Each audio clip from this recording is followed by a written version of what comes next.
Hey, what's going on, guys? I am Jake from today'siphone.com. Apple just finished their Worldwide Developer Conference and they announced a bunch of awesome new stuff, so let's go over the main topics. Alright, as expected, the announcement was cut up into three separate parts, one for macOS 10 Lion, one for iOS 5, and one for iCloud. So let's start with Lion. Okay, Apple highlighted 10 major new features for macOS 10 Lion, and let's go through a couple of the bigger ones. The first one I want to talk about is Mission Control, and this is basically an aggregation of expose and spaces into one convenient place. You can see all of your windows, you can see all of your spaces, and you still get all of your widgets. It's a great way to manage your space and your time on your Mac and get work done a little more efficiently. Speaking of getting work done more efficiently, Apple's created something called autosave and versions. Let's talk about autosave first. With this feature, you no longer have to save your work anymore because your Mac automatically does it for you, which means you never have to worry about forgetting to save before you quit or if your computer crashes or anything. Your Mac will automatically save your work whenever you're working on something, so you just don't have to think about it. Versions is basically time machine for any sort of document or anything. You can see all past versions of a document or a picture or whatever you're working on, and they're displayed in that very cool descending list Star Wars-y thing. And you can view them side by side, you can pick which one you want to save, you can make edits to the new one based on the old one, and it's just a very cool way to see your past work, and again, it's just something else to make your life a little bit easier. Now there's also full screen apps, a rebuilt mail application, some new multi-touch gestures, so this is definitely a big and very important update for OS X users. It's going to be available in July and cost $29.99 to upgrade from Snow Leopard, so I definitely think it's worth it. And while Lion is very awesome, being that we are an iPhone website, let's talk a little bit more about iPhone and iOS 5. Let's start with notifications. Now, as many of you could probably have guessed, this is my new favorite feature in iOS 5, and it looks amazing. Apple completely redesigned the notification system, and it's a lot more unintrusive, a lot more sleek, and a lot more Apple, basically. I gotta say, though, a lot of it looks very similar to the notification system called Mobile Notifier, created by jailbreak developer Peter Hayas, or whatever. When you get a new text or push notification, a little banner appears at the top of the screen, letting you know what it is, and it stays for a couple seconds, and then it disappears with this cool folding animation thing. And then in what is more or less a blatant copy from Android, you can swipe down from the status bar and you get a list of all your notifications, voicemails, emails, push notifications, text messages, all in a very cool, very sleek list. And you just tap on one and it brings you right to the application. What's more, Apple is finally adding some functionality to the home screen.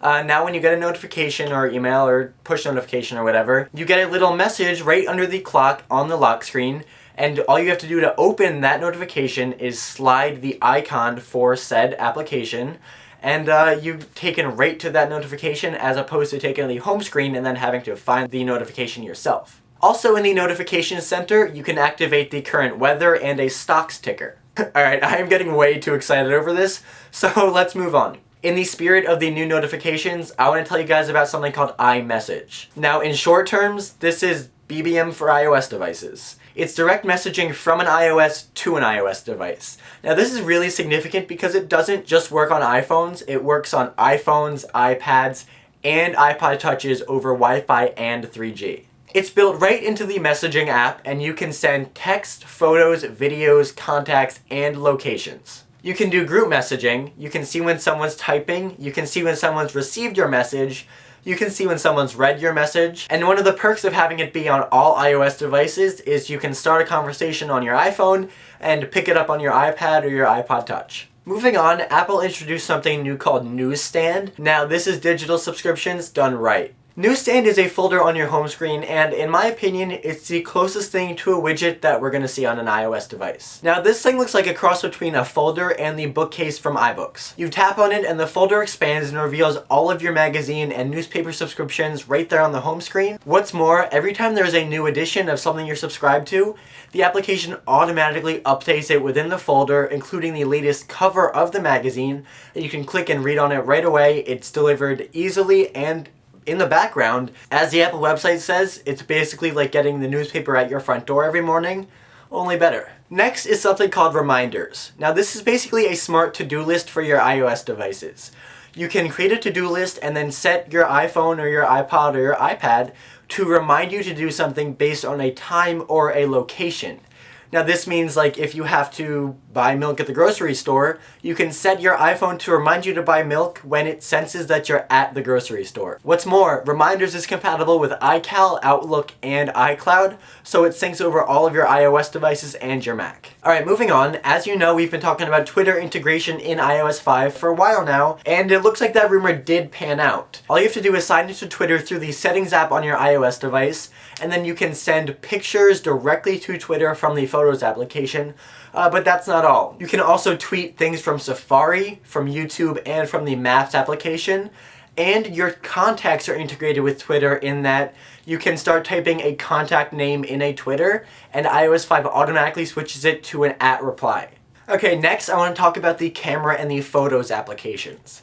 Let's start with the camera. Now, double-clicking the home button doesn't only bring up iPod controls, it also brings up a little camera button at the bottom of the screen. So you tap that and you're right in the camera without even unlocking your phone.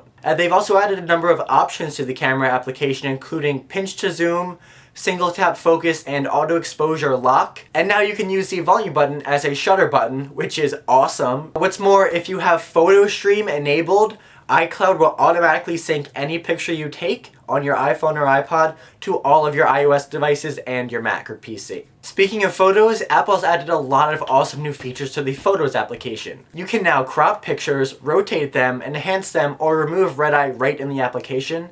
What's more, you can now create and organize your photos into albums right on your device, which is something I've been wanting for a very long time. And like I said, with the photo stream, all of these pictures will go right to all of your devices. As far as Safari is concerned, there's not too much change there. They've added something called Safari Reader, which displays articles in a reading-friendly environment with no ads or clutter.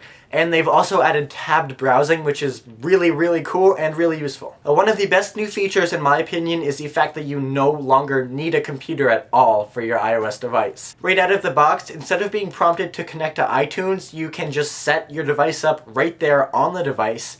You never need to plug it into a computer if you don't want to. You can activate it wirelessly, download over-the-air updates, and back up and restore your devices wirelessly using iCloud. In that same vein, there's something called Wi-Fi Sync. Now this is for if you do want to use a computer with your iOS device. For this to work, all you have to do is plug your phone into any sort of power source, charging on the dock or on a cable or in some speakers, and have it connected to the same Wi-Fi network as your computer is, and your phone will automatically sync any new content and back up over Wi-Fi.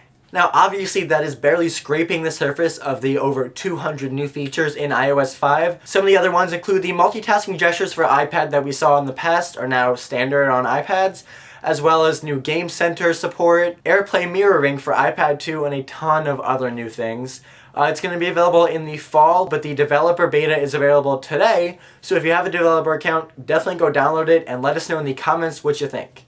iOS 5 is compatible with the iPhone 3GS, iPhone 4, 3rd and 4th generation iPod Touches, and iPad and iPad 2.